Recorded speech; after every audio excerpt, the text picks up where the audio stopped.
we heard and allowed people to speak, and they did, and I am very comfortable with where we landed in this proposal. I don't think there's anything in here that should upset anybody, except the people that would rather see us eliminate the program altogether, which I strongly believe as a goal, we should have that as a goal. No community anywhere in this country should feel like they have to have a police in their schools. Can we do that right now? Well, we don't think so. But that's the goal, and there's certain things we can do in our school districts to get that to happen, but there's a lot of other things in the community that have to happen as well. I got 5 little points I'm going to make, and then I'll introduce the rest of the, let me introduce them now. Barbara McKinney, City Alder, Justice Castaneda, Abra Vigna, and Anna Moffett is on the phone, and I believe Payal Kandar is on her way here from a open house at her children's school, which will be, I'm really glad that that group, they're representative of a lot of work, and there's a certain group that did most of the editing here, and most of them will be here. So I have 5 things that I wanted to point out. In our report, we made it clear that there will always be a relationship with the Madison School District and the Madison Police Department. There will always be a relationship, no matter what happens. That level of collaboration and communication between all our schools, and something that our school leaders may need to know that could impact their school, is imperative. You just cannot get away with it. So there'll always be a relationship. Another thing that really impacted the thinking of many of our members was somewhere around January, early year, with the incidents of gun violence in the school, particularly Florida and others, and then the new state legislation that was passed, particularly around the reporting requirements of any staff member in a school district thinking that there's a potential for danger is required to call the police. That law really impacts school leadership and every staff in the school as to when they feel they can do that. So we're going to have to supply a lot more training, so that impacted a lot of our thinking. The other thing that we noticed was that school safety is primarily, what impacts school safety more is school leadership and climate in the school. There's a whole lot of things that can happen, but if you don't have that, you're going to win your school. So that was another point that, not necessarily in our charge, but we should say these things out loud.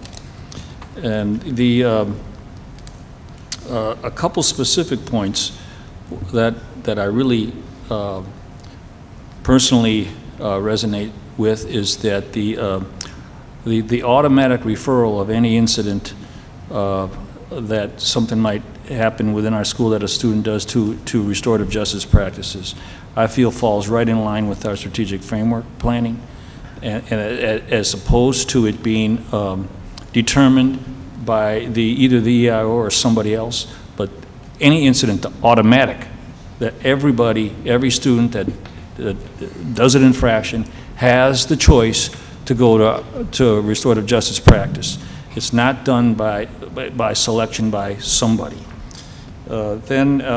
Also, I'd just like to comment a little bit about people that have commented in the paper, and even some of the newspaper reporting themselves, particularly the State Journal.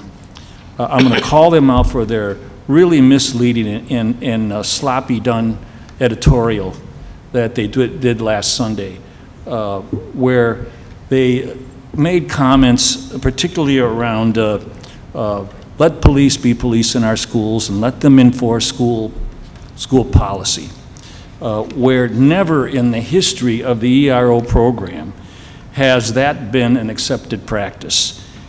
Everybody, every association, the National Association of School Resource Officers made it very clear that there should be a clear distinction between school behavior administration and what school resource officers should not do.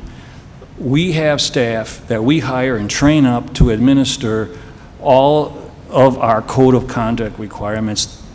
That is not the job of officers in school to come in and deal with classroom behavior or misbehavior. That should be made very clear. And for a large editorial board to come out and say something so sloppily researched, I understand it's an opinion, but it's not an opinion that anyone accepts.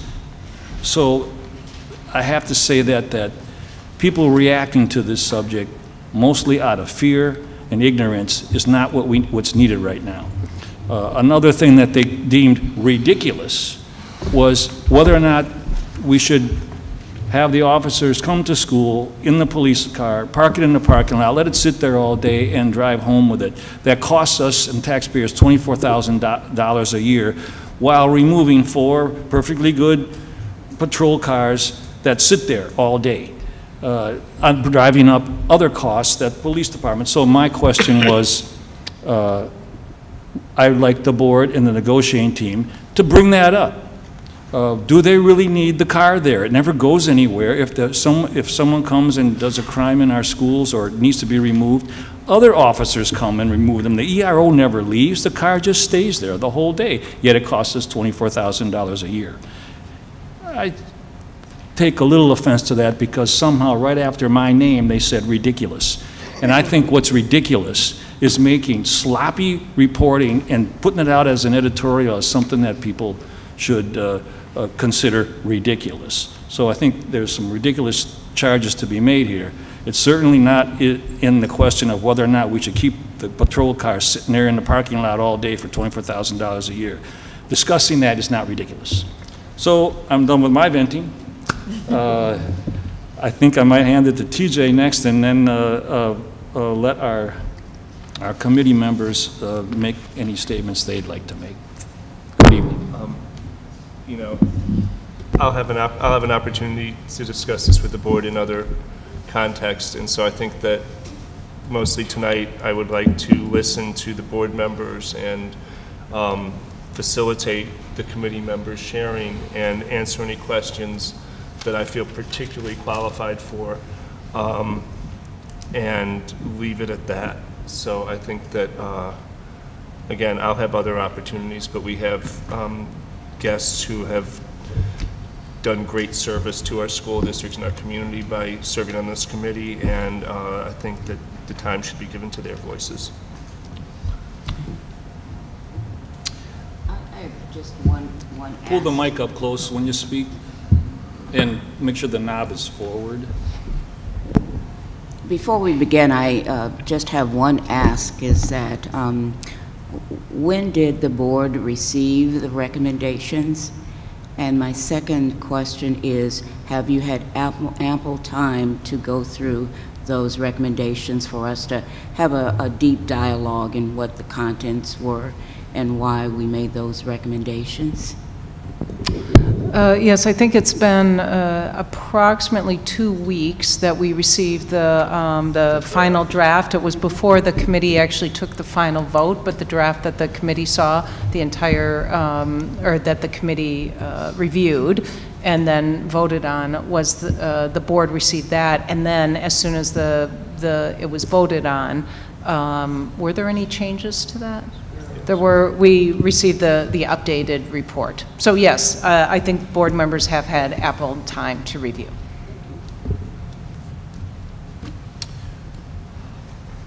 Would one of you like to just maybe I can suggest that maybe suggest that either or both reflect on the process, but also things that you in particular would like to highlight, that either how we got to some of the recommendations or the ones you feel particularly strongly about. I think that would be most helpful for the board. Yeah, TJ, I think that's a great idea. I would appreciate if each one of you, though, before you speak, could quickly introduce yourselves, maybe before we'd get into that, or as part of your statement. Go ahead. Abra, you want to start? We'll just go this way. grab a mic? Yeah, you'll have to pull that closer. Hi, my name is Abra Vinia. I'm a developmental psychologist by training, currently a researcher at the university, formerly a youth worker at Briar Patch Runaway Homeless Youth. I became involved. Are we saying why we got involved, or just a little bit about our background? All right.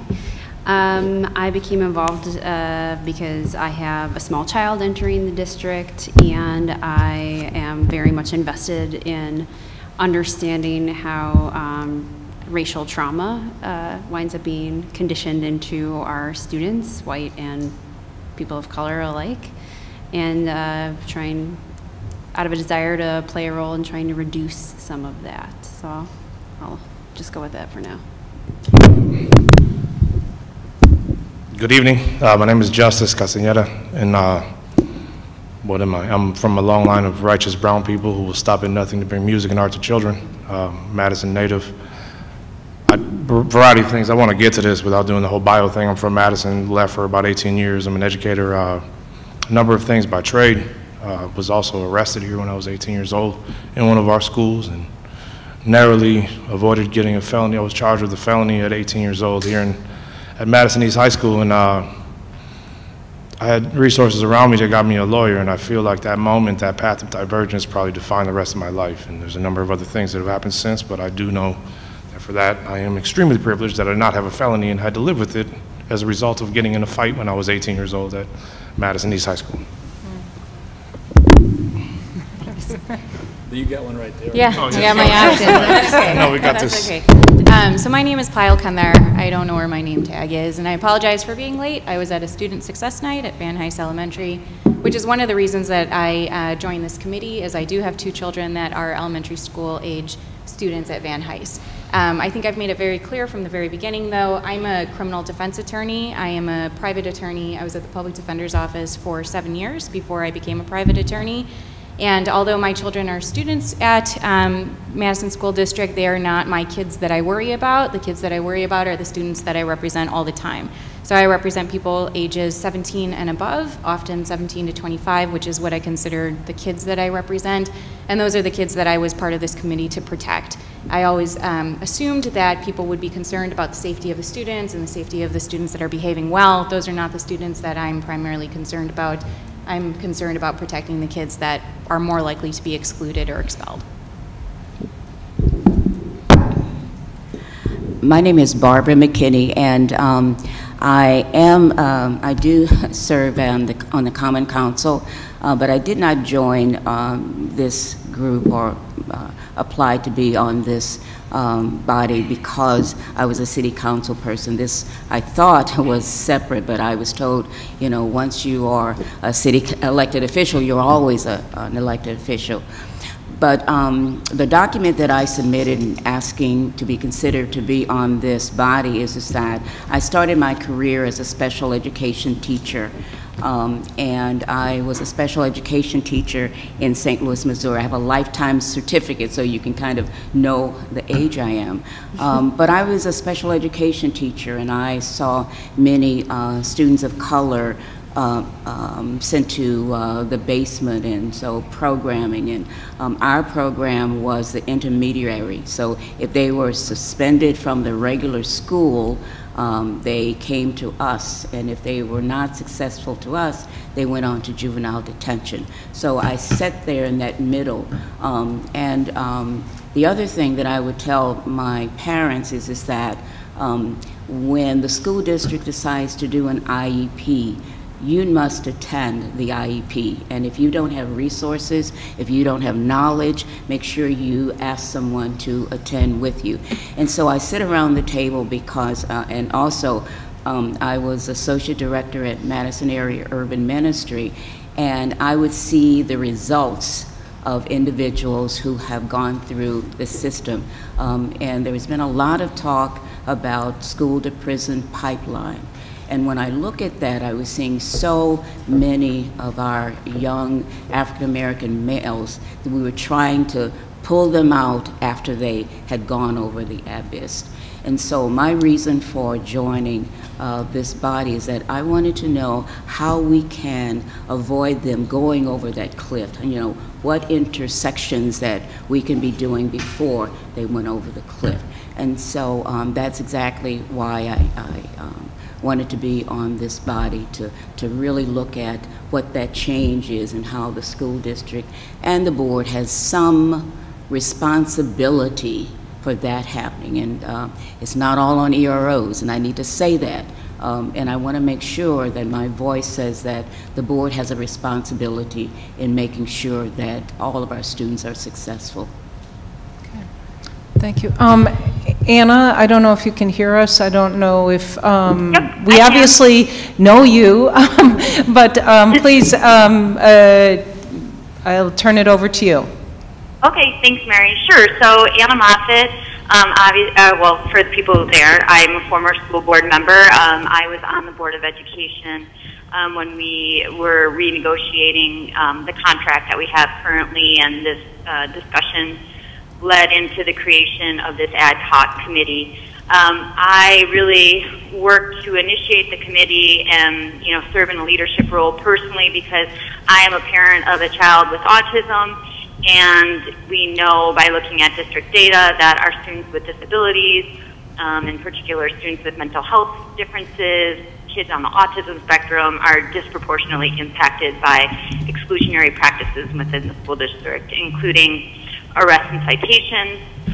Also through my work as a parent-peer specialist with Wisconsin Family Ties, I work with many families within the district that have children and youth with mental health challenges, and I see many of the students that I work with being caught up in the juvenile justice system, and many times that they're kind of being swept away in our schools. And so I really wanted to explore the issue more closely and see what we could be doing as a school district and a community to prevent that from happening, because it has such a devastating impact on our children and youth as well as their families. So I think that's why I'm part of the committee, and it's just really been an honor to work with all these folks on the stage and some other ones that aren't there tonight. Thank you, Anna. With that, Dean, if it's okay, I'd love to open it up to board members to ask questions of the committee members.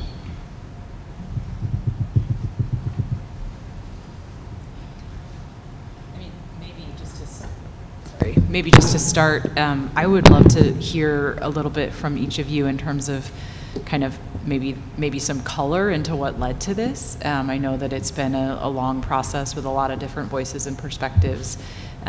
So, and even everybody in the room that participated tonight may not have the same kind of hearing of those perspectives or takes. So I guess I'd love to just hear a little bit of your take on, you know, there was an initial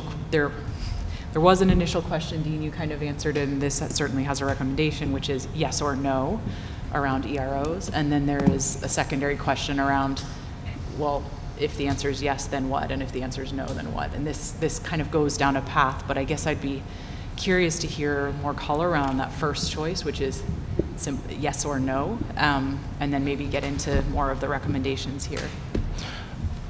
So, good evening. I'm going to take a shot. I mean, there's a reason there's a lot of us and not one spokesperson, yep, because I feel like so divergent opinions. I never saw it as that, and I feel like that was very inappropriately and I think unprofessionally framed as a yes-no thing. And I called it the Madison binary, where things are inherently complex and we're asked to put them into these very simple categories. Our charge was not yes-no. It was never to make a call about whether police should be in schools. That was never what was given to us. And if that was given to us, that would have been what we discussed.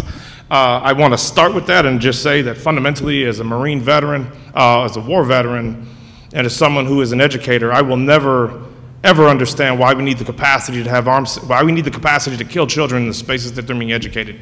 And that's a fundamental position that I hold and that I have. But this was not a committee to discuss what justice thinks either. So it was a committee that was supposed to look at a contract that was in play and to discuss its merits and the way and a path for decision makers and policymakers to really think through.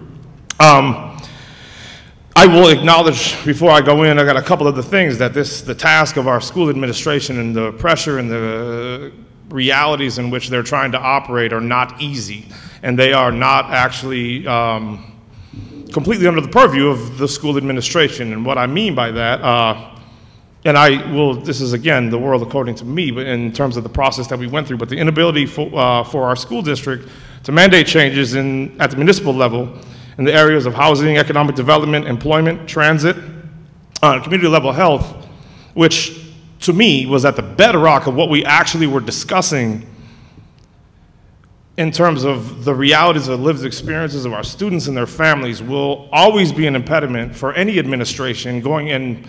Once upon a time in another life, I studied, well, since 1990 when they first acknowledged this long, huge, that was a huge document, a strategic plan. One of the challenges that we've had with the school district is the fact that a lot of the things that are actually affecting our students are not under the purview of our school district. And so they're in here trying to address the residual effects of this, and this will always be a problem.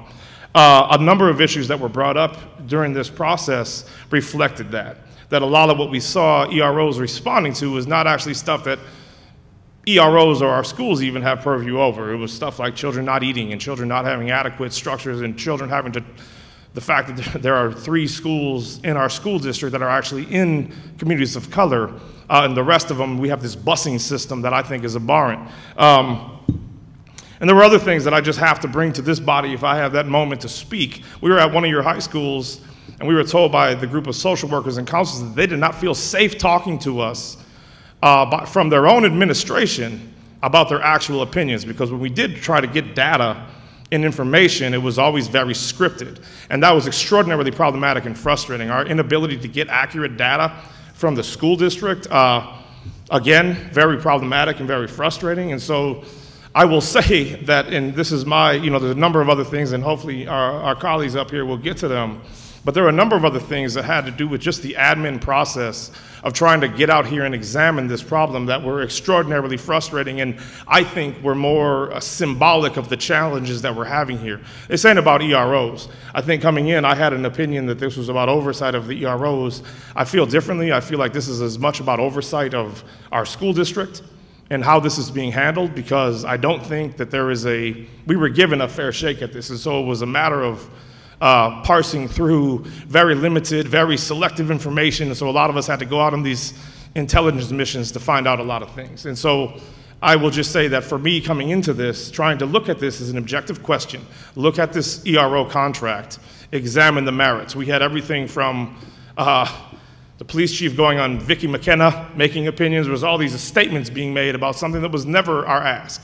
And so I'll just say that colored a lot of what we're looking at. And I, in terms of my opinion, and I'll close up here, we did as best, I know that in terms of my participation and on behalf of the folks, that we did as best a job as we could at taking into consideration the realities, not just of one group of student or another, but trying to think about what this meant for everybody, including the capacity and the constraints that the individual police officers were operating under while they were at their schools. And so a lot of the recommendations are as much to give them the ability or the capacity or the some banister from which they can say, no, we're not going to do that, because that is not something that is actually assigned to us by the Board of Education.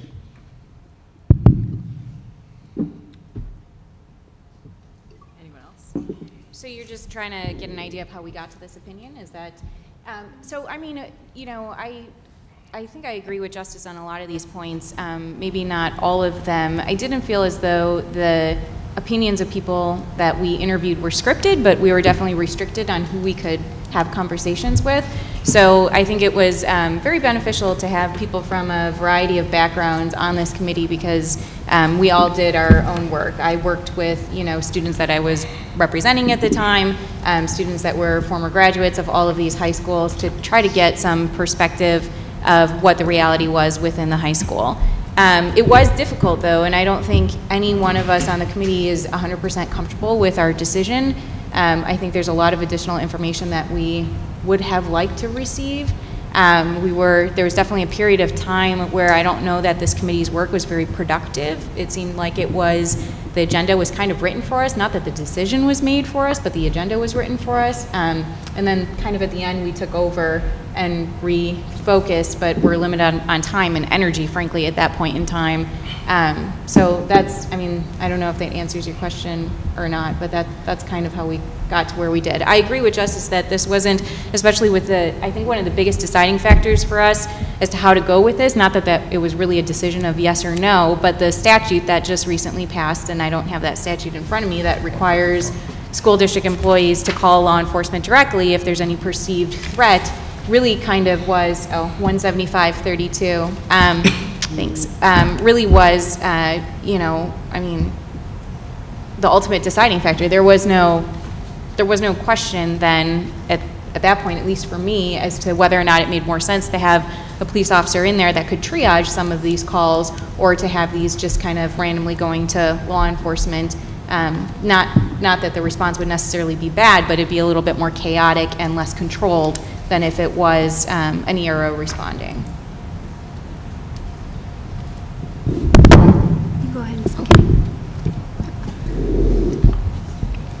And so let me just be very authentic in my my words. I was very frustrated initially as I joined this committee for a certain reason.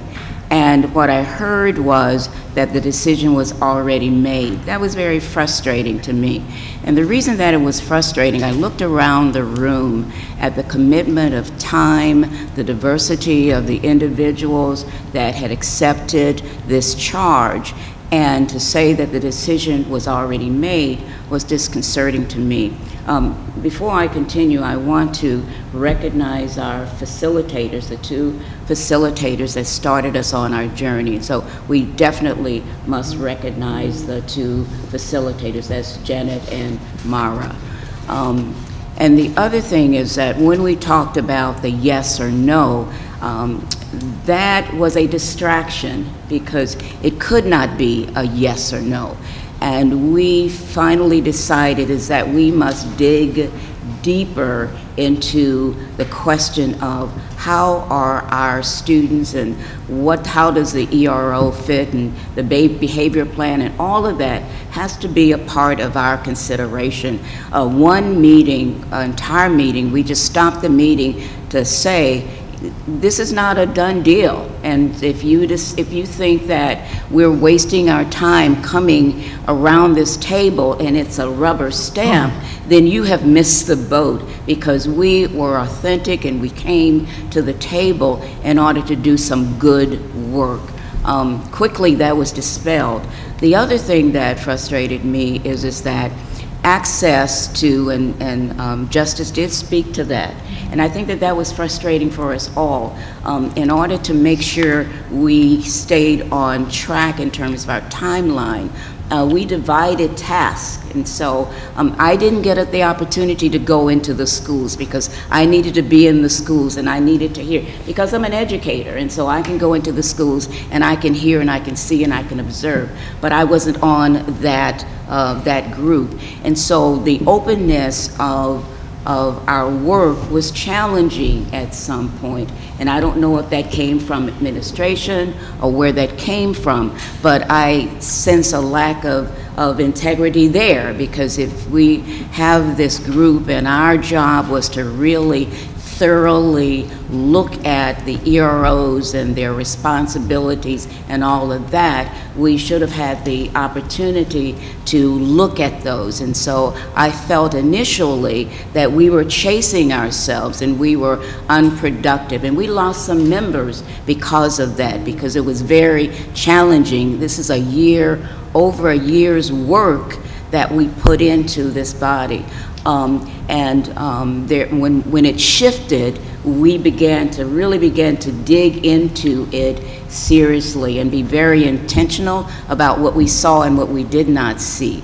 And so it's important for you as a body, as a board, to know that that we felt some pushback and some resistance in order for us to do our good work.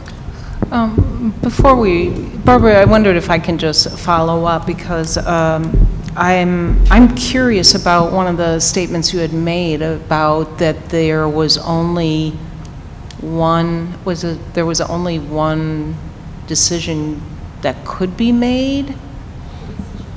The decision was already made? Because I'm curious, because frankly, until we actually got the draft of the report, I had absolutely no idea what it would say, and so I'm curious as to if you could expand on that. Did it come? Mary, can I speak to that a little bit? Thank you. Sure. As someone who was in the schools and meeting with staff, so I was on the committee that was going into the schools and talking with different folks, and one thing that came out at the beginning of every meeting is staff people would come to the table, and the first thing they would say is, I really support having EROs in our schools. We must have EROs in our schools. I would never want to take them out. And it was almost verbatim. It was just this overriding thing that's what we were there for, and it always took us a while to refocus on, we're not here to talk about having EROs in our schools or taking them out. We're here to understand how they're being utilized and how we can improve outcomes. But that was something I definitely saw in the schools. Obviously, we saw it playing out in the media and in the forums. So I guess that's where I saw it the most. And just to real quick elaborate, the group of us were asked, so this group of social workers and counselors, we had to sneak through another entrance to go talk to them in a separate place because they did not feel safe at a high school talking to us, because they said that the people that were picked to talk to us were cherry-picked and that they were asked specifically not to talk to us. Now, this is during a process where we're trying to get information at one of our high schools in Madison, Wisconsin. The fact that that's happening, I didn't even know. I was sitting there like, I don't even know where you go with that. And we did, and we had to go through an alternative route to go talk to these folks, and then they had to shut the door. So you had a group of us in a teeny little closet talking to the social worker about her experiences or their experiences with EROs and their thoughts on this. And this is happening while we're trying to get information. And that's how it felt when we were given, when they were saying, all right, go talk to these folks. And so I would say on both sides, though, the idea was that we came into this and there was this assumption that what we were there to do was discuss police and schools, which was never, police and schools was never part of our charge. And I'd like to speak to that a little bit as well. And say that I think that this highlights one of the most important pieces to me, which was recommendation 13, and I want to highlight that and then give you a little bit of background into how I think that we got there. Was what we saw was a really strong absence of accountability, oversight, and transparency. That when the sensation, the decision was already decided for was voiced in the very beginning out of a fear that this was just to keep media attention busy, when we learned that there was an internal group that was also doing their own not investigation, but was going through a similar process as we were. And they would occasionally have members that would come to ours, but we didn't learn about them right from the beginning. So then it made us wonder, what's the why wouldn't you tell us about that? Why are we here? Is this just because it was so heated? Is this a political move? And then when we would go to the schools, I was in the team that was going and speaking with the school staff, and it wasn't script so much as those sound bites that Anna was talking, that people were saying the exact same things, which reflects defensive discussions and not personal reflection. That this was like what they were hearing. There was a statement that a group of folks that were cherry-picked at the schools were there to advocate for. And it was, again, another opportunity that we had said, well, we want to hear from various people what their perspectives were, and we weren't hearing variability. And it wasn't even just that it was sounding the same, it was that it was some of the, it was like the exact same sentence that was coming up repeatedly. And to be fair, when we were locked in that closet, it was during an active shooter drill, which is both ironic. Oh, that's fair. but that's why we were locked in a little bit. But it was made very clear that the staff members were highly uncomfortable with the blowback that they might receive when they shared their concerns about the presence of EROs in the schools and how it disproportionately impacts our students of color very negatively. Because clearly what we saw, as Anna said, that we heard a lot of people say, like, with no confusion, that the staff overwhelmingly wanted the EROs in the schools, but when we got them to talk about it a little bit more, it was clear that they felt like a resource that they had to handle a small group of youth that had very high needs, that the majority of staff members, of teachers, felt completely unequipped to manage, and that they felt like the ERO was the resource that they had available to manage these youth that, from their description, sounded like they were contending with trauma. And children that are managing trauma reactions are not prepared to learn. And so we heard, again, a lot of the same frustrations about, like, I'm here to teach, I'm not here to do therapy. But where there was variability was when we were talking with staff members that were part of the behavioral education response team, which in some schools were the only staff members of color. And in one location in particular, we heard several different staff members reflect on the exact same circumstance and have very different perspectives about what happened and their capacity to manage. What two of them felt was just normal kids having a fight, and then others felt like, well, I would have definitely called the ERO right there. And so what we heard was staff feeling overburdened and under-resourced. And when we drilled down to it, at each location, they talked about it being a small group of students, not the entire student body, but a small group of students that clearly need an alternative response. And I absolutely agree with Justice that I don't think that armed people in our schools with our children is in any way required. And I think it's horrific, and I think that if we didn't have the preponderance of firearms in our society as we currently do, there would be no excuse for having EROs be the folks that manage the traumatized children, and ways in which that communicates to all students what it means when you can't manage your emotions, because all human beings cannot at some point. And so relying upon the EROs and I see your question, but I just wanted to make my original point about the absence of transparency and accountability and the need for oversight. There was very limited quantitative data about climate. What climate survey we did get, I'll say as a researcher and as a person who's tasked with data visualization, there's a heck of a lot of questions on that are very hard to succinctly represent, but the representation of them made them nonsensical at times, so I think that needs, it wasn't very usable data. Data on what the EROs actually did in the schools was selective at best and sparse. So there was no real way to assess what was happening. But from the anecdotal accounts from people, it sounded like the EROs in the schools actually had a lot of compassion and a lot of capacity for helping the most in need children manage their big dysregulated moments. But nevertheless, it still feels like they are not the most appropriate people.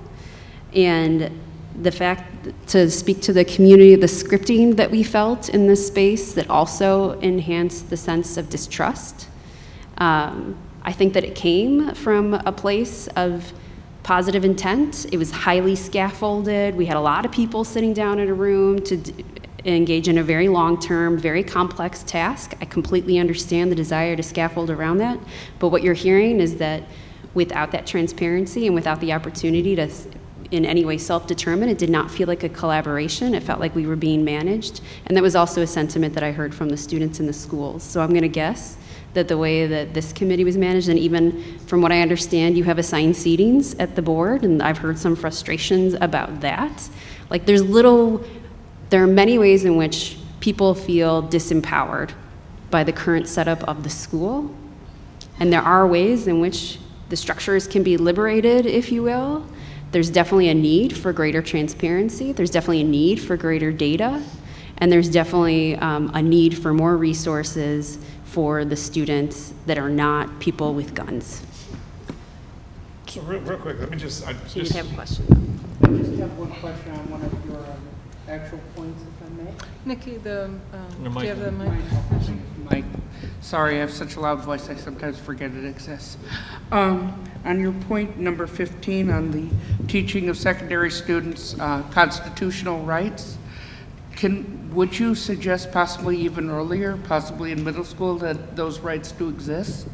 Or do you believe it's only fit for high school students? So I can speak to that because that was definitely my big point that I was unwilling to leave the contract without. And Nikki, you know me, and I know you, so you know what we do. And so, you know, I think we discussed that just to take it back a step, you know, at least in my line of work, I often find that I've got, you know, 20, 30, 40-year-old adults who don't know what they're allowed to do, what they're allowed to say, what they're allowed not to say when they're interacting with law enforcement. And the concern was, for me at least, that if grown adults aren't aware of what their rights are, then students weren't aware of them. And I support this recommendation. You know, I do think it's totally appropriate. It's not ideal, but for our circumstances right now, I think it's appropriate to leave the officer in the school. But if, in fact, we're going to expose children to a police officer in order to educate them publicly, then I think we have an obligation to make sure that they're aware of what their constitutional rights are so that they understand, and especially then when you get into the setting of a school where you already have this power dynamic of the staff versus student, and then this police officer is just another staff member, but then they're also your friendly school officer, there definitely is a concern that a student wouldn't feel as though it's appropriate to tell this officer, no, I don't want to speak with you, I don't have to speak with you, I can walk away, and that's not going to affect me at all. So that's just a little bit of background. I think, you know, our goal was that you know, it should focus definitely on high school students because that's where we're going to be intentionally exposing them to law enforcement. I think that, you know, we talked about the fact that middle school students still got a lot of exposure as well. I don't know that that's a detail we entirely hashed out. It really is just the level of comprehension for a middle school student as to whether or not a middle school student would be able to really understand those concepts and apply them. I don't think it's too early. My kids know, you know, but at the same time, I know that the focus would be high school students. Okay, I think sticking on the same point, because I think we do want to, when people, after we have the introduction of the topics, I'd really like to continue to move through either the recommendations or each board member's questions. TJ, I just want to add one more piece of context. Part of it is that this is an age, and with the EROs in the schools, that there will be exposure and opportunities for students to exercise their constitutional rights at a time when they could be at risk. The other part is that the current scope of work has the police officers educating students in these matters, and we recommend that be removed from the task we were giving EROs. But we think that it's much more appropriate to have either independent people or Madison teachers do this work. Abra, I think you hadn't quite finished up before it moved along. Was there anything else you wanted to say? Yeah, so the final piece that I think actually connects to learning about the civil rights is that you know, we had a large group of youth that would show up repeatedly that were trying to engage, like, civically. And we heard from the teachers of the schools that there are students that just sit in the hallways all day long and they feel like this school, like, I'm not a part of this school, I don't matter. And so there was a strong theme of people being disempowered, and so part of the recommendations beyond that is that, like, there should be some oversight, specifically of EROs, because although the EROs that we've had in our schools have overwhelmingly actually been very competent and kind, it is a very real and a very reasonable fear for our youth, particularly our students of color, to have an anxiety or a fear response, particularly with ICE just coming through the community and with the amount of school shootings and even, not school shootings, but officer-involved shootings and the amount of physical violence that folks of color experience when encountering police officers. There's the piece of like, your friendly school officer who tolerates you using the F-bomb with him is not the reaction that you should learn to anticipate outside of this, because you may be tased to death in that circumstance. So the idea that like, oh, a piece of why it's great to have the EROs in schools is so that students of colors can have a really great positive interaction with at least one police officer can be at times misleading about what your relationship is actually going to be in law enforcement, that may in fact actually make our children more vulnerable to being doubly victimized. And since the ERO is a person that's carrying multiple weapons, they do have this immense amount of power, and in a democracy, we teach our children, or hopefully are teaching our children, that the power is to the people. That's actually what the word means. And so we insert checks and balances so that no one person or part of our government or of our civil body has absolute power over another. And a lot of times youth are very underutilized and not acknowledged for their capacity to also have a voice and a vote, as though at 18 suddenly we miraculously have capacities that we didn't at 16. Now at 26, I might argue differently. But I think that there are real opportunities to support and promote student engagement in their schools, to try and promote ownership, as Justice was talking about, especially for our students of color that are so often bussed in, like it's not in their neighborhood, the teachers don't look like them at half of the schools, they don't act like them, and so they are uninterested in the schools and acting out, and that is a completely reasonable response. And they're most vulnerable to the presence of the EROs. So they in particular should have a meaningful relationship to providing oversight, and not just those students, but their family members and formerly students that have had former contact and have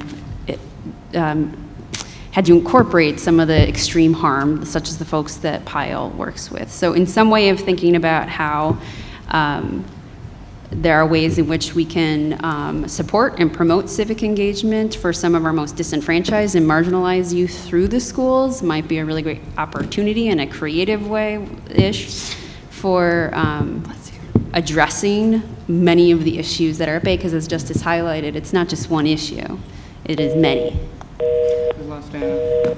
So can I make one real quick point about I just want to go back, because both Anna and Abra both mentioned kind of one of the original charges here was to understand what are our EROs doing, and I appreciate there's a serious lack of data there.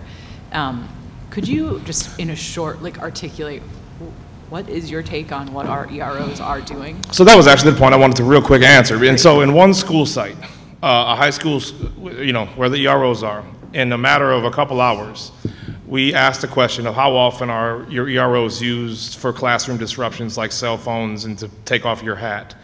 A special ed teacher said every day. They said daily. The principal at that school said it's never happened ever. And so we're getting that type of, and there is no data, and we find out from the educator that was on our committee that OASIS, from the moment of input to the time that it actually is finalized, changes a number of times because everybody has access to change how these things are being reported. But I just wanted to bring that point up to Abra's point of the divergence of what we were hearing.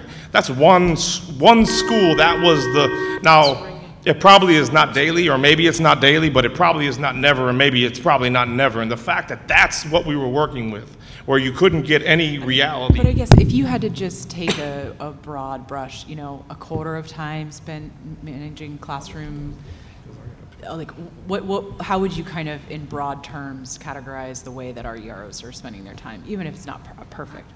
Barbara? Let me just give my opinion. And I was very succinct. Functions, duties, responsibilities were inconsistent across the 4 high schools. It really depended upon administration. And so when you're looking at the success, and when we go through the recommendations, I specifically am going to stop on restorative justice, there was no consistency in terms of what one ERO was expected to do in one high school, and then what another ERO was expected to do in another high school. And that basic inconsistency is what we noticed. And to answer that question in particular. So I think that it's very challenging to like give a broad brush because it was so variable. But it sounded like they were rightly so prioritizing. Well, okay, so what we heard a lot was that one of the best parts about, from administration's perspective, about having an ERO in the schools was on Monday morning, their ability to inform administration about anything that happened over the weekend that could pertain to fights erupting or gang activity or what have you in the school. So that was one piece that people really liked a lot, and it sounded like depending upon how well engaged the security team was. Now we heard specifically from security folks that there's a wide variety there, and that many of them before enaction of the BEP were had more active roles, but once the BEP came in and became more formalized, they feel like they've been pushed to the margins a little bit and have a lot more to offer. So that one of our recommendations was to also engage and recognize the security personnel as part of the behavioral response team, and to build their professional capacity as desired, and it seems to be desired. But it seems like in between, like managing the over anything that seems like violence might erupt, that there were certain teachers that wanted to call an ERO every time, certain teachers that never called an ERO at all, and then in that one high school, it's hard to ferret. It's hard to say like broad strokes would happen, because when we have a social worker that says the ERO is here every day, and then the admin who says the ERO is never here, and a policy that says ERO is only called in when the admin says so, we're like, well, what do you do with that information? I don't think that that social worker lied to us, or that special education teacher. It was a special ed teacher. It was not the person. It was not the social worker that had to huddle us into some other place. It was the actual part of their. So we don't feel confident being like, oh yeah, we know what they were doing. Like, can I add one thing too, Abra? Yeah. I also heard from a lot of folks that the EROs within the schools were providing social work services for students that were in need of those support. And many times EROs were actually co-located with the social workers' offices, which I thought was interesting. Okay, James, TJ, and then Nikki. Okay, thank you, Mary. First of all, I'd like to say thank you. After looking over the report and recommendations, I really appreciate the work you guys have done. And to be very honest with you, I had my doubts whether or not the report was going to really bring anything to me that I was going to be able to use. As a veteran of the district, and I don't mean just on the board, having had children in the district for 25 years, and the last 8 years at East High School, I have on-hand experience with EROs, and having been in this community for 40-something years, I'm a veteran when it comes to Madison and Madison schools and all that involved therein. And so I want to say thank you, though, because one of the basic questions that I had was, you know, you always hear how, and we've heard, you know, I took the opportunity to come to a few of the meetings. And so I was at some of the meetings. I was here when we had the most exciting meeting, and so I was able to get firsthand experience on some of the experiences that you all were going through as a committee. One of the questions that I have always had, because this is one of the things I've heard about the district, is that, well, for example, EROs are criticized, and we talk about the pipeline of prison and all of that, how EROs are responsible for that. But I always had to question, is that true? And I was hoping that some of your work would help answer that question, because if this board ever got to the question of whether or not we were going to have EROs in school or not, I would need to have that information to make a decision like that. And that's something down the road, although many people put that up front. And so I was happy to see many of your recommendations as they were. And one of the ones that I was most happy to see was recommendation number 3, which talked about recommending that each school have a designated contact at the administrative level, so that if an officer is needed. Because what I've heard is that anyone in the school can call the police. And I think from what some of you are saying, you found that to be the case. And I find that to be very problematic, that anyone in the building can call the police. I think that we do need to have some clear lines of authority when bringing the police in the schools. But that didn't get at my question, which is, do arrests in schools occur because of EROs or because of outside police coming in? That's still a question that I have. And I think that's important that we answer that question, because I do think EROs get a bad rap. I think EROs are getting a very bad rap, and because we're saying every time an arrest happens in schools, it's because of an ERO. And I need to know if that's the case or not in order for me, if we are ever asked to make a decision whether or not EROs should be in schools or not.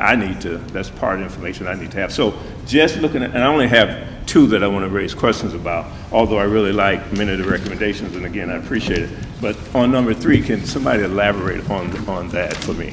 Elaborate on number 3 or on your questions on about? On my question, which is sort of in 3 here, yes. So your question about the prison to school pipeline, or the school to prison pipeline,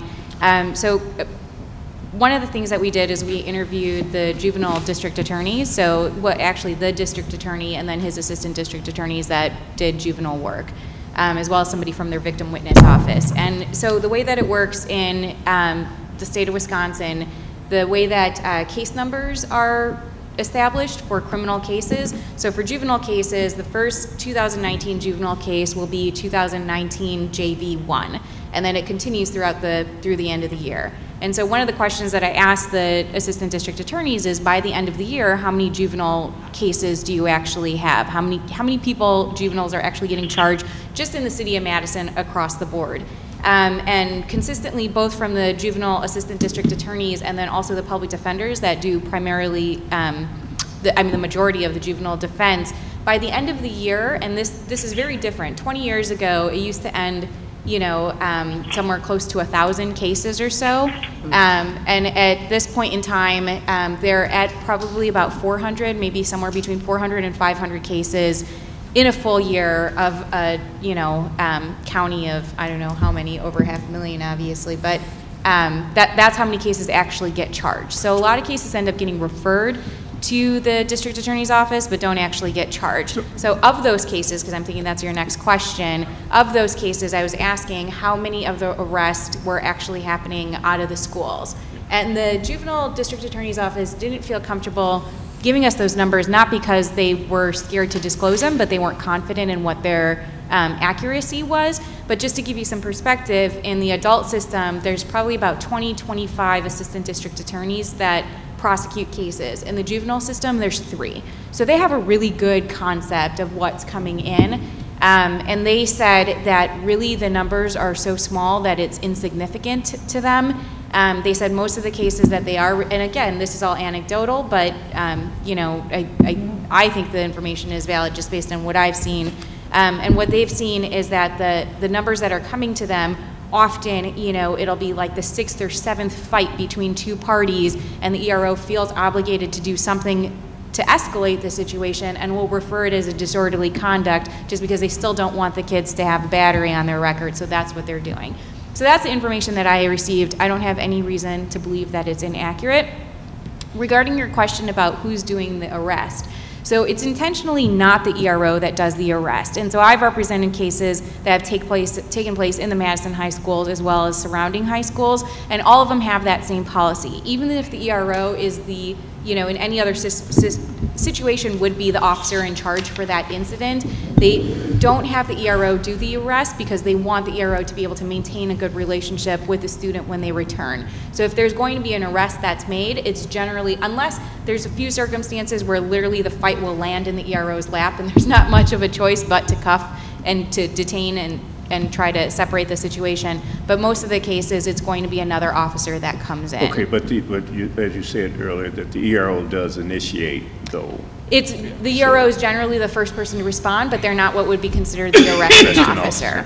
Okay. And then one thing that goes along with that, one of these recommendations, and I can't remember which one, but that was one of the things that we discussed, that if the incident isn't taking place in the school and has no ability to affect the safety of the school or is the safety of the students, that we absolutely do not want MPD doing their investigation in the school. And what we found out was that often, for example, if there's a retail theft at West Town Mall, you know, Memorial High School and West High School EROs will get the information of this is what the suspect looks like, you know, go find him in your high school. And we thought that was absolutely inappropriate to be abusing that position to be able to gather that intelligence within a high school, because that doesn't serve any education purpose.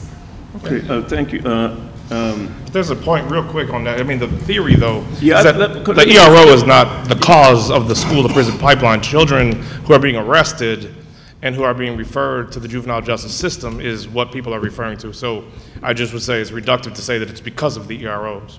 Okay. And to that point, I would say that we heard at least from one administrator that they felt that the ERO, because they go through the process of getting to know the students and really coming to care about the individual students, that their perspective was that the ERO was much more diplomatic in their treatment of the students than when that ERO was absent and another officer came in off of the streets who, again, being trained as an officer, and this is why officers are not the people that should be managing students having traumatic reactions, interacts with this young, dark-skinned child, most likely, as more larger and more dangerous than they actually are. And so, in the way that there was that one administrator's perception that when outside officers came in, it was more violent of an interaction between the ERO and the youth. However, there were a lot of teachers that were nevertheless pulling in EROs for their dark-skinned children and for their children with special eds and for their children that were gender non-conforming in some way, shape, or form. They were bringing in police because they were like, I can't manage this. And so in that way, that they might have otherwise felt competent to handle that interaction between two kids as being like sometimes two kids scuffle, and then eventually it's going to escalate to the point of the ERO feels like they have to do something. There's that like precipitation, like snowball effect. Let me finish. Let me get through here because other board members might want to. But my overall point was that I think all the things you guys are saying you've actually captured in your recommendations. I do feel good about that. I think what you're talking about here, you've actually captured them. For example, I like 9, where you recommend referrals to restorative justice. I think that's a very good recommendation. 10, the protocol that you're talking about establishing. Recommending security staff. Number 11, job descriptions. I think that the things you're describing to us here verbally, you know, in my view anyway, I think you've done a good job capturing them in your recommendations. And so I think this is going to be good for the board and this structure for us when we go back and really talk about how we incorporate and what to incorporate. I think it's going to be real helpful. My final comment is that, and this is in the section on law enforcement activities, probably the second thing I feel strongest about is that EROs should not enforce school policies or school rules, should not be utilized or instructed by school staff to enforce schools' policies or school rules. I do think we have some conversations and some work that needs to be done with school staff about how your EROs are used in our schools. I think that's a very important point. So item 3 and this particular item are the most important ones for me, and I look forward to having discussions with the board about how we incorporate this into policy, MOU, whatever we decide to do and as we move forward. Those are my comments. I'd like to speak to Mr. Howard, and so thank you very much for bringing that up. And so when you're talking about the school to prison pipeline, it's easy to say that that's a pathway. And when you're saying that that's a pathway, what you're looking at is how EROs are used. That is a key element that needs to be looked at by the board. So we have not talked about white fear. We have not talked about teachers who are afraid of our black and brown kids, and the perception of that fear pushes them to use EROs in a way, in a manner that they are not assigned to do. We will, on this board, have that culture conversation. I've been pushing it.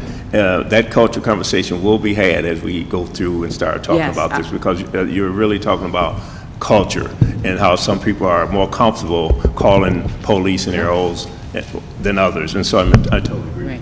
And my other point is that I read and reread the behavior plan. I read it and reread it. And in terms of parental understanding of that, I'm highly educated, and it was very complex, very confusing to me.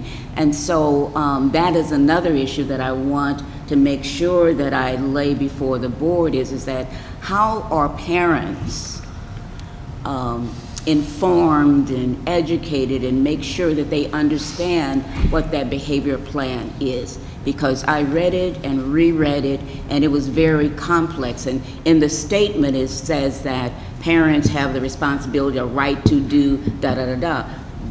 But is that education actually going down to parents? Should it be for freshmen? I mean, you really do need to make sure parents really understand what that behavior plan means and how it will impact their students. And even also in freshman orientation, you know, bring in EROs and what those responsibilities are. So in the freshman course, when you do the orientation, that is absolutely a time that I think the board really does need to pay attention to how our students enter into their high schools.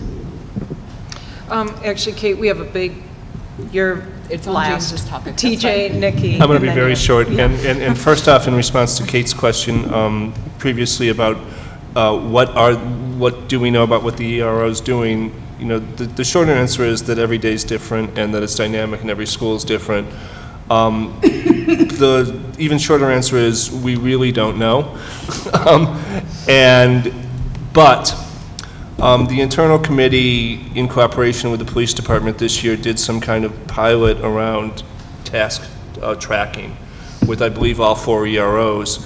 I don't know the status of that work and where it is at. You know, has it been completed? Has it been compiled? What form it's in?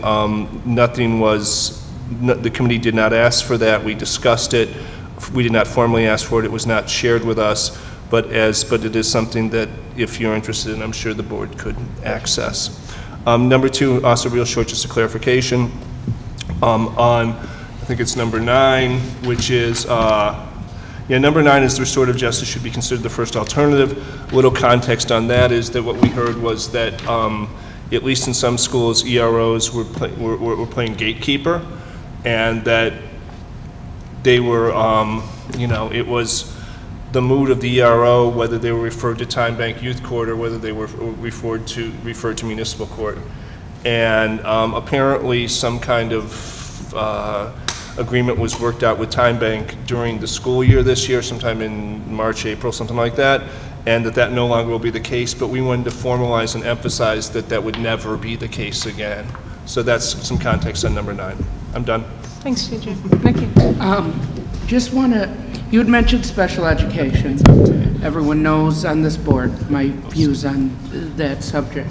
My question is do you believe the EROs are being used to enforce the behavior of individuals who can't control that behavior?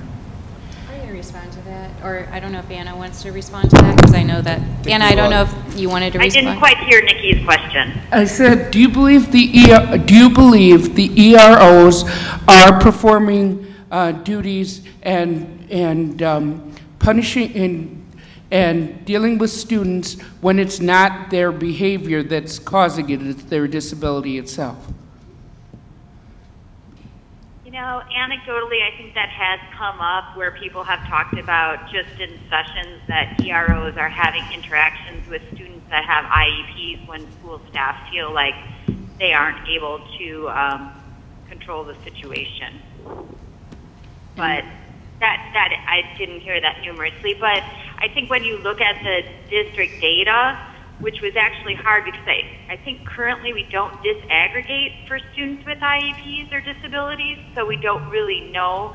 But when we look at the number of students that are in JRC in the juvenile justice system, the proportion for students that are identified with mental health diagnosis or disability runs from 75% to 100%. So. I'd like to hear you. So I just know anecdotally, one of the principals that we had interviewed specifically stated that there was a student there that had I think he was diagnosed as autistic, and he was a very large student, and stated blatantly that when that child is starting to get out of control, they don't feel comfortable interacting with him, and so they call the ERO to do so. I don't think, at least based on the way that was being presented, you know, that student had a good relationship with the ERO, and it was helpful, and it was done.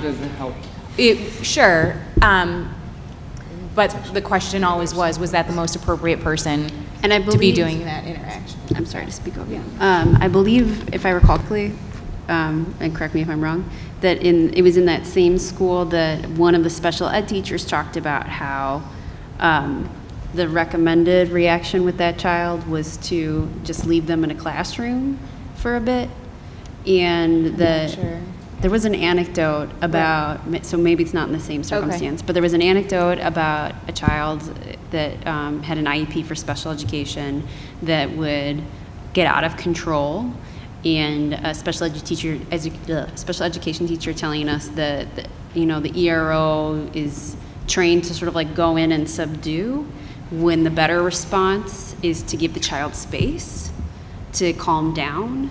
And so it was when she was the one that was present with the child, like she felt confident in her capacity to support this young person as per necessary.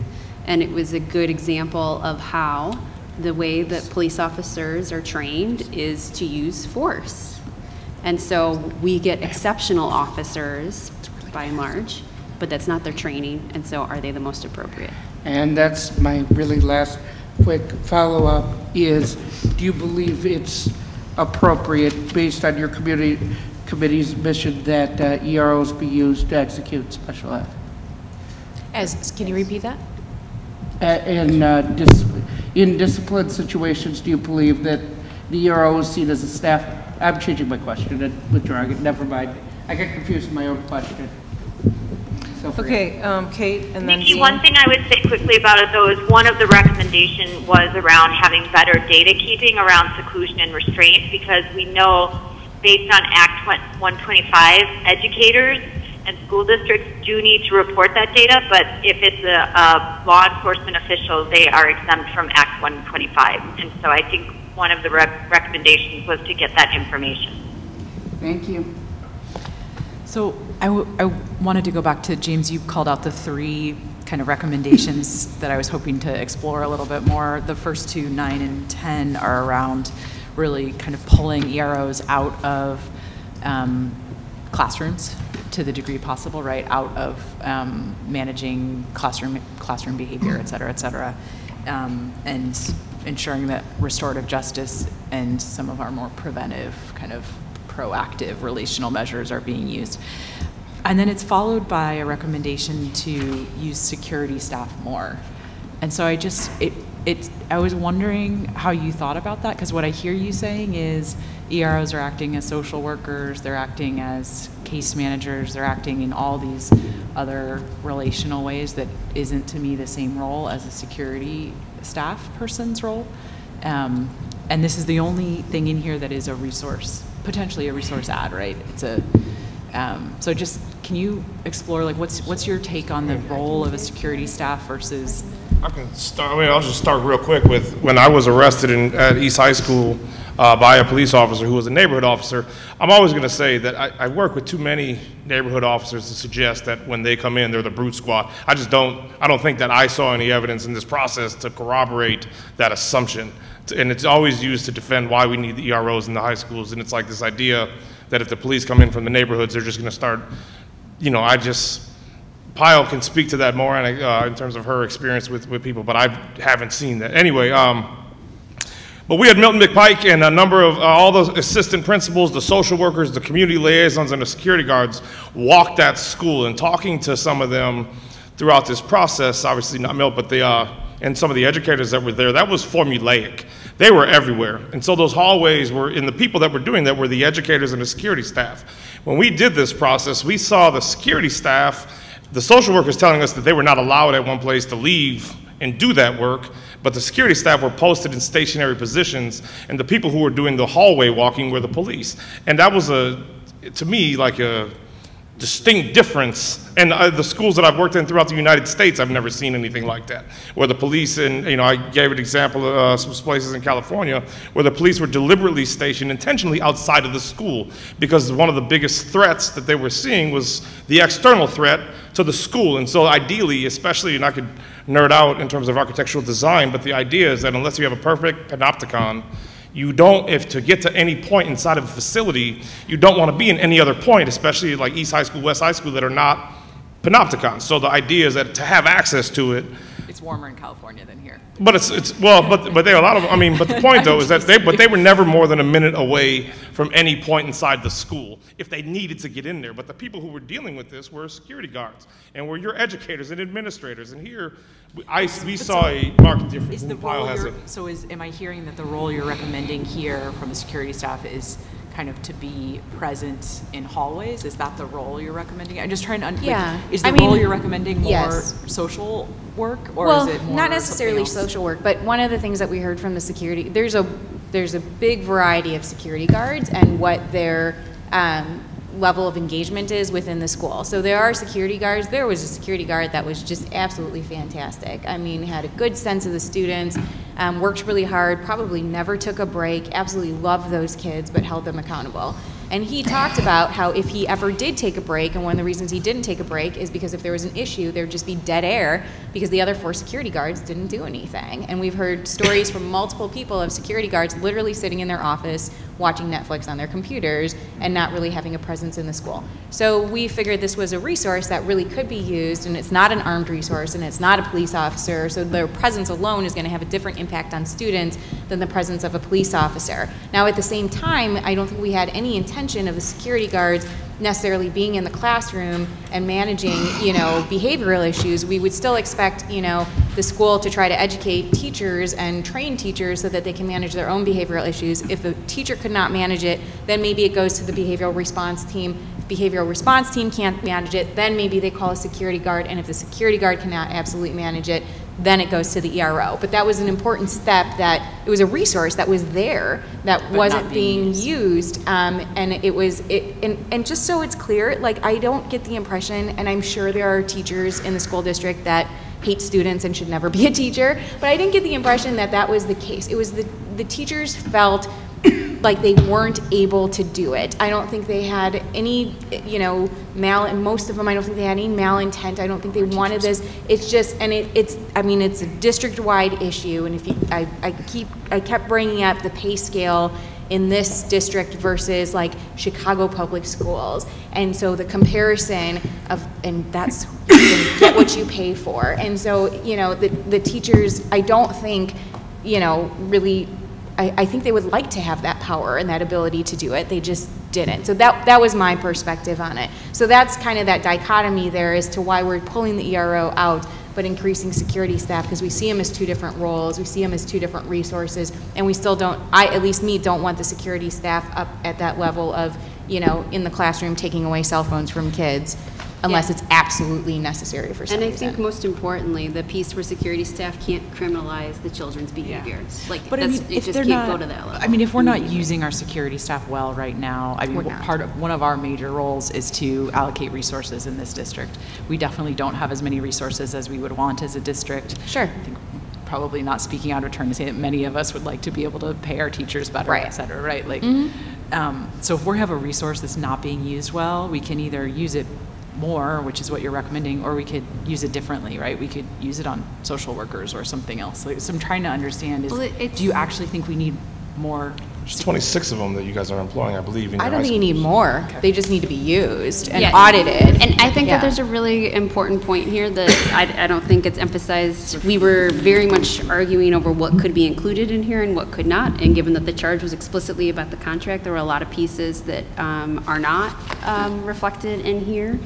One of which is that a lot of times the security staff are, like, you're literally your only staff of color in the schools, and at least at one of the schools, and that is shameful, is the bottom line of it. So the idea of, like, taking some of these folks who have, like, given their entire professional lives to the district, who for various reasons have not had opportunities to get social work degrees, but have been arguably doing that work, and to think about possibly just, like, getting rid of them to get more social workers who are just little white women like myself. Exactly my I'm not question, but attacking, I'm just saying that you have, like, some resources that, and when we talked with them, some of them said that their jobs were different before the BEP, and that they were able to interact with the students in a more, like, building the school community way.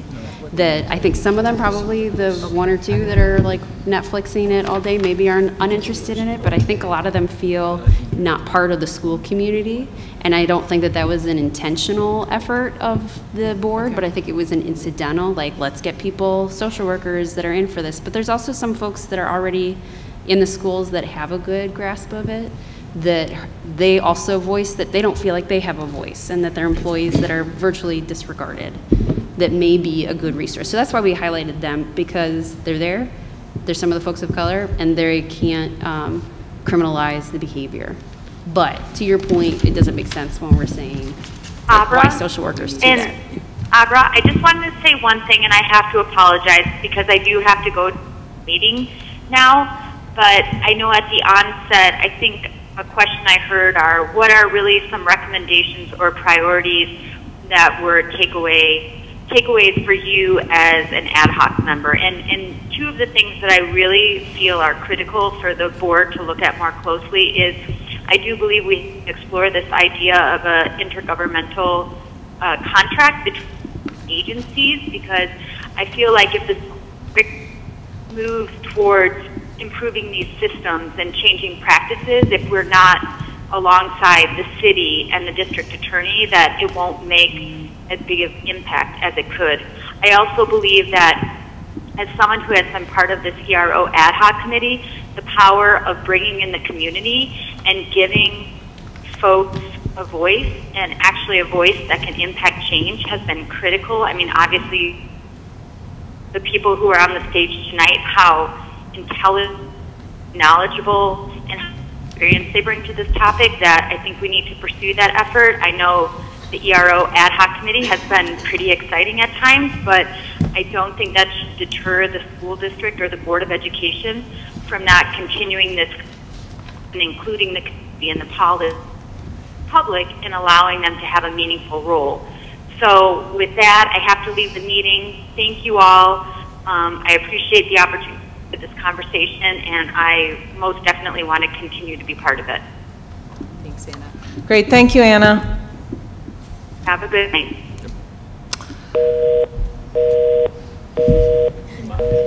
Yeah. Okay, with that, Ahmad, and then Dean, I think maybe we're going to, unless people have questions, start to wrap it up. Ahmad? Yeah. Just going off what we talked about previously about security staff, is there a set of guidelines, or will there be one established that kind of dictates when the teachers would involve security staff versus EROs? Or at this point, is it kind of case by case? How are they looking at that? So I think one of the things that we kind of all agreed on is that the ERO should not get involved unless administration approves it. So whether administration is the principal, the assistant principals, or a dean, I think that's something that has to be established school by school as to what works best, because not all the schools have the same rules. But it seems like our recommendations kind of build in the sense of who the direct person responding should be, and until it escalates to a point where no other person can handle the situation, it should not get referred to the ERO. But we didn't break it down into like specific instances, like a fight versus a an allegation of something that happened before, or whatever it might be. So does that answer your question, or? Okay. And I think the BEP is the other part. Yeah, and we also weren't looking at the role of security guards. It was just something that we noticed as being a huge component of this. Dean? Yeah, I just wanted to also point out to the board two other important recommendations. One was number 8 around training that the ERs received early on. I think the first meeting, the question came up, how much training did they get? And Joe was there, Joe Bayless. He said he'd look into it. He came back the next meeting and said, you know, it might be because we got 3 brand new ones, but I couldn't find any list of trainings that EROs are supposed to be getting. So they were getting none, no training. So and then consequently, Joe put together a training program for them now that because it was a glaring oversight, which is why we had this. So they had 0 training around BEP, code of conduct, trauma-informed practices, none of that stuff. So now that stuff has to be there, and we put it into the contract. And also number 13, which is really got to what Anna was talking about a little bit. This interagency agreement is high-level discussions about how does juvenile justice system work closely with MFC. That's a different one. This one is internal, about involving community members in a very small kind of example of what community control of police in your school would look like. It's a board. It doesn't set policy, but it reviews things. And it's the beginning of a very transparent, open process where people that got a beef or want to see something different can come and say, you know, it should be like this. This may be even the committee that eventually people will come to and say, hey, you know, we don't need this no more. And someone can, then we can have that information. So this is a key piece that I really like having in there along with number 8. So those other things, there are also in the scope of services language, some add-ons and a couple of removes that are very specific that we want to emphasize again to that that the board insists that the committee that is set up to negotiate this contract, that this stuff gets talked about. I can support every single one of these things in here. So that's my take on everything else. And I'm not trying to end the conversation, but I... No, any other, yeah, Barbara and then Jen. So I listed a few things so that I can make sure that I get this in. And it goes back to Nikki's question about special school district, special school districts. I call it special school districts. That's what we called it in St. Louis. I really am very clear about the IEP process for special education students. And if, a prime example is that I was working with a student who is in one of the alternative programs of the district, and I went to that person's IEP. And when I went to that person's IEP, which was 23 pages long, one of the things that I looked at is that that student had a reading level of maybe 3rd or 4th grade, really low. But I knew that that student could read better than that. And he was tested, and he was at grade level.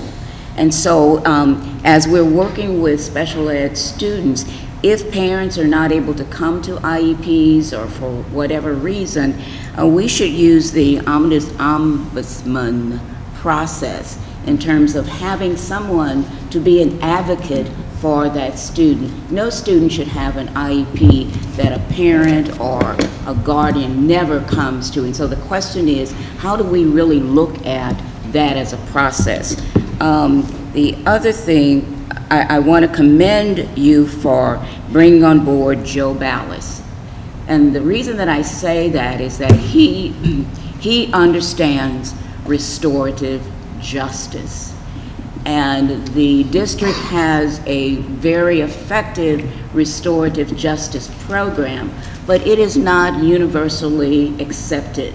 And I want to really dig in on that and hone in on that, because it can't be district-wide. Maybe that you will select a group of schools to really internalize the restorative justice process, because when it's done, and when it's done well, it works. And when I hear school staff and administrators say that we don't understand it, it's because the district, I don't believe, has invested in what you already have. You have a gem of a program, and in order to make sure that that program is effective, you really do have to invest in it, because it does work. And so that's one of the takeaways that I wanted to make sure I mentioned.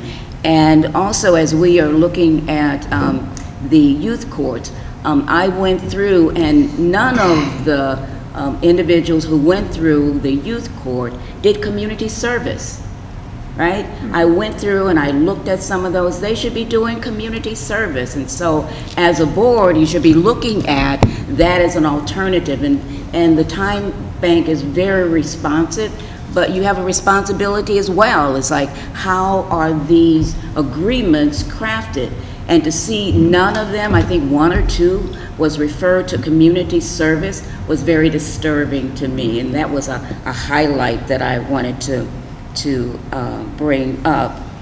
And the data reporting, and even reading the reports from EROs, it was so inconsistent. Nothing was disaggregated. You could not really tell, you know. So we know that there is a disparity, absolutely. But looking at that in a more contextual way, we were not able to do that because it's all lumped in together.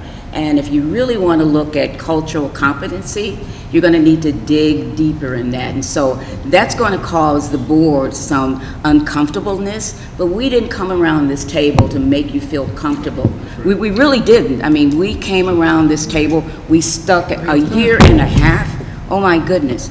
We committed to a year and a half because we wanted to say to you, we wanted to be partners in really looking at cultural competency. We have great teachers, but if you're not supporting those teachers and they are afraid to teach, that's a problem. And when some of the teachers look at all black and brown students as problems, that again is a problem. And so so there has to be some uniformity, a continuation of some kind of body that begins to look at that in a deeper, more intensive level than was the preview of us as an ad hoc committee. Jen? I know you're wrapping it up, and I just wanted to lend my own thank yous to the committee. I very much appreciate the time and effort that has gone into this. I want to recognize what you said about the binary, unfortunate kind of binary aspect of this. It was, I don't know how that became confusing for people, but I think that I'm very much appreciative of the strong set of recommendations that you put forward. I know how hard it was to get there, and within a climate where people are trying to pit us against one another. I hope your description of some of your experiences at our schools, trying to get honest perspectives about what's happening, as hard as it is to hear that, it resonates for me, because there's a lot of, I think there's been a lot of fear, right, kind of associated with the decision-making around this issue. So as a human being, it makes sense to me that you would have seen some of that playing out. So again, just very much appreciate it. I actually have talked to Dean and others already. I'd really very much like for at least some members of the ad hoc committee to be able to meet with the internal work group that was referenced. That internal work group exists per contract to continually discuss this relationship throughout the life of the contract. And I think they would very much like to hear what you learned and get to ask you some questions directly about your recommendations. So I hope we can make that happen. Yeah, TJ. 3 very quick things. Number one, I've thanked all the citizen committee members multiple times, but one more time, and tonight you guys were amazing. So number 2 is just a couple things for the board, that we have a couple of housekeeping things. Number 1 is, at some point we need to formally accept it. I believe we should formally accept this report via a vote or something like that, which I don't think was agended tonight. And number 2 is, we should also formally disband this committee, because if you're going to have 4 people meeting with the internal work group, that would be a violation of open meetings as long as the committee continues to exist and things like that. So just a couple housekeeping things that we need to take care of. Yes, Abra? I had just one final statement that I wanted to make, which was that Look, Mike, a little closer. Sorry. Just the thump I wanted to avoid. I wanted to find a way to emphasize that, we have a lot of like recommendations, but we also had a lot of really passionate youth come and cry to us that they are afraid. And I heard a lot of people saying, well, where's the data? Is it legit for you to be afraid? Have you even had an interaction? And I really want to suggest that instead of closing your hearts to the disruptive nature of the ways in which people came with their grief, that you hear that there were a lot of young people that say that they are terrified, and that alone, whether or not it's merited, because there hasn't actually been an ERO that has thrown a student across the classroom because they used their phone in one of MMSD schools, it's reasonable to have that fear. And we know that when you live in fear, that really reduces your capacity to engage with your education. And we know that the students that are saying that they're most afraid are the students that are the most stressed economically, and they live in Dane County, so they're most likely to have a parent that was incarcerated. And I think that we owe it to them to show the students that, like, hey, you matter, your voice matters, we hear you, and we take some of this into consideration, and we need to put some teeth in this contract. It's been very clear to me along the way that we're very afraid to push back against MPD. And I think that MPDs are our partners and our collaborators, but this is a contract, and these are youth children whose futures are being impacted by the presence of police officers in ways that the police officers that are in our schools are never going to be harmed by the youth. I mean, potentially there could be a school shooting. I don't mean to in any way delimit the fear that staff feel about that and that EROs themselves feel. And I think that police are carrying a lot of trauma as well. But we have all these, the recommendations, I stand by all of them. I just really want to strongly recommend that the renewal of the contract be contingent on some oversight. Because I actually don't think that our EROs need it. The ones that we've had have sounded really fantastic. But the youth need to know that it's there in order to feel safe. And if our EROs are in fact as great as everyone thinks that they are, then having the oversight there should really not be a problem. So I can't comprehend a resistance to that. And since a lot of some of the fundamental issues has to do with the sense of not mattering, of not feeling like a valued member of the community, I think it sends a really strong message to the students to show that, like, hey, you can show up and, adults will listen to you and we care about you feeling safe.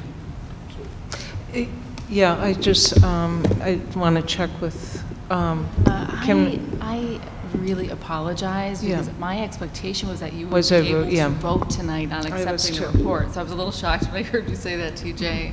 And I just talked to Matt and looked at what it was. It hasn't been agendized, and yeah, it was agendized as a discussion item. So we certainly can put it on other business. It would be common, it's common practice if the way something is noticed on a meeting, that anyone who might be interested is likely to show up, that you can do things that aren't agended as action items. So, I mean, we could, I don't know, Matt? Why don't we just leave it for other business for the next board meeting, but we will formally take a vote to accept the report and dismantle the committee. So thank you. Justice? So I just... Wrapping it up? Yeah, the issue here, I mean, is safety, and feeling safe and being safe are two separate things that are both very real. And when you have a city that has very much been shaped by a history of segregation in a very deliberate legal way, bridging that or finding, you know, coming to terms with that is not an easy task. I will repeat my very strong convictions about the realities of the challenges that we're facing in our schools. I would say the majority of them, in terms of the root cause, is not the purview of our schools. And if we keep trying to think that we're going to have a superintendent or a school district or a school board that's going to address them, we're not going to get there.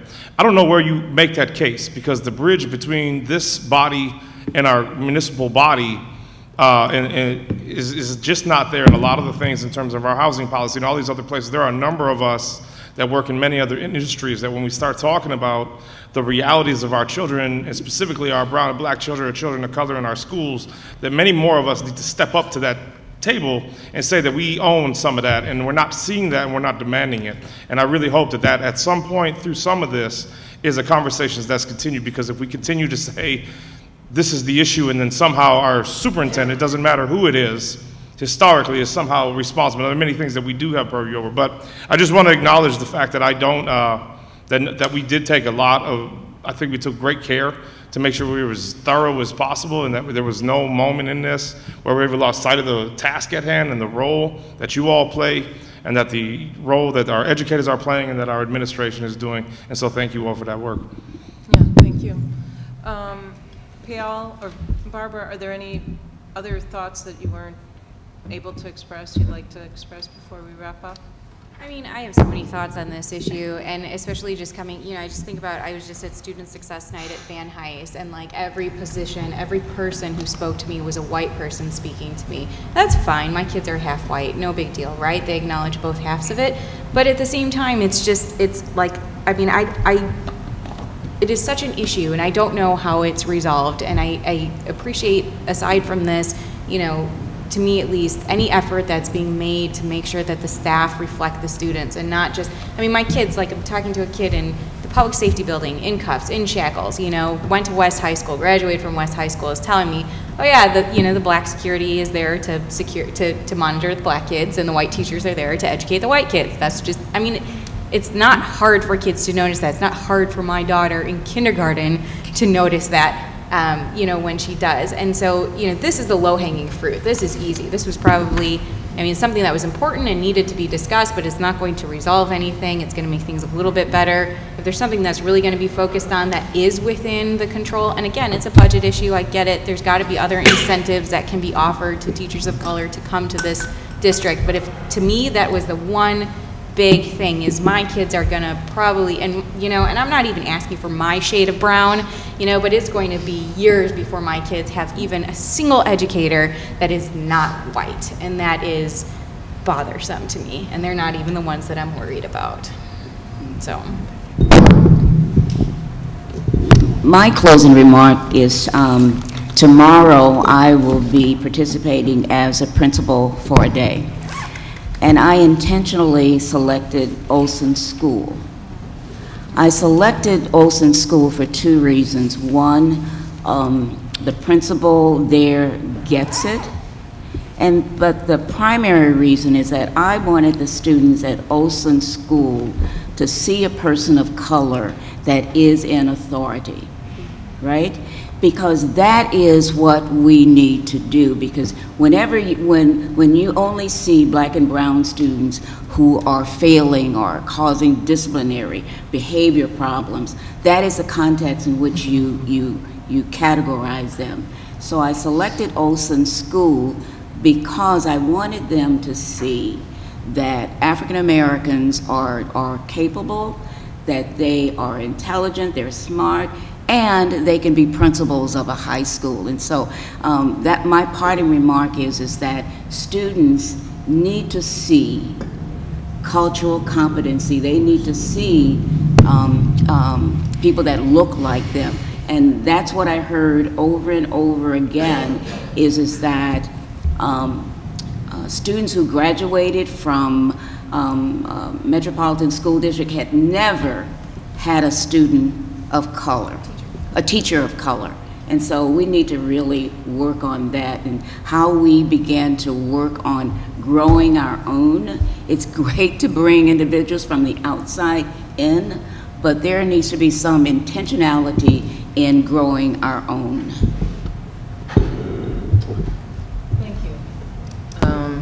Yeah, thank you to all of you, and appreciate you coming tonight and sharing thoughts, giving more color around the report, the recommendations. We do have that work ahead of us, your report, your recommendations. Inform that. Help us give that foundation, that real look and work, and help inform our decisions moving forward. So thank you very much. Thank you, Dean. Thank you, TJ, for all your work. Okay, second? Second. Ahmad, your advisory vote? Aye. All in favor? Aye. Opposed? We're adjourned. Thank you.